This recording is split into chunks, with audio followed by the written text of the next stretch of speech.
মধ্যপ্রাচ্যে ইরান এবং ইসরায়েলের মাঝে সপ্তাহখানেক ধরে প্রাণঘাতী যুদ্ধ চলছে। ইসরায়েল ইরানের সামরিক ঘাঁটি লক্ষ্য করে বিমান হামলা চালায়। এতে আইআরজিসি গোয়েন্দা প্রধানসহ 2 শীর্ষ জেনারেল নিহত হয়।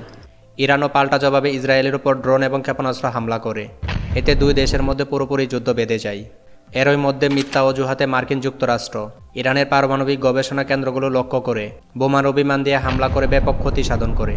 ইরান মার্কিন যুক্তরাষ্ট্রের হামলার পাল্টা হামলা হিসেবে মধ্যপ্রাচ্যে থাকা মার্কিন সেনা ঘাঁটিগুলোতে হামলা করতে পারে, অথবা ইরানের নিয়ন্ত্রণে থাকা ট্রাম্প কার্ড খ্যাত বহু রাজনীতি সবচেয়ে শক্তিশালী হরমুজ প্রণালী বন্ধ করে দিতে পারে। ইরান যদি হরমুজ প্রণালী বন্ধ করে দেয় তাহলে কি হতে পারে? হরমুজ প্রণালী ইরান এবং ওমানের মধ্যকার একটি চ্যানেল বা খাল, যা বিশ্বের জ্বালানি তেল রপ্তানির নৌপথ, যার মধ্য দিয়ে বিশ্বের 20% তেল রপ্তানি হয়ে থাকে। প্রণালীটি পারস্য এবং ওমান উপসাগরকে যুক্ত করেছে।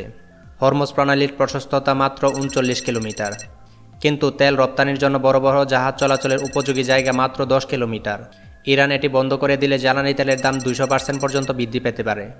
মার্কিন যুক্তরাষ্ট্রের এনার্জি অ্যাডমিনিস্ট্রেশনের তথ্য মতে 2023 সালের প্রথম দিকে এই চ্যানেলের মধ্য দিয়ে প্রতিদিন 2 কোটি ব্যারেল তেল পরিবাহিত হয়, যার বার্ষিক বাজার মূল্য $60,000 কোটি। অন্যদিকে বিশ্বের দৈনিক তেল জ্বালানির চাহিদা 100 মিলিয়ন ব্যারেল। 20% এই প্রণালীর মধ্য দিয়ে রপ্তানি হয়। আন্তর্জাতিক জ্বালানি সংস্থার কাছে রিজার্ভ আছে মাত্র 1.2 বিলিয়ন ব্যারেল। এজন্য হরমুজ প্রণালীকে বলা হয় ইরানের অদৃশ্য পারমাণবিক বোমা। যুদ্ধের তীব্রতা বৃদ্ধি পেলে ইরান যে কোনো মুহূর্তে এটি বন্ধ করে দিতে পারে।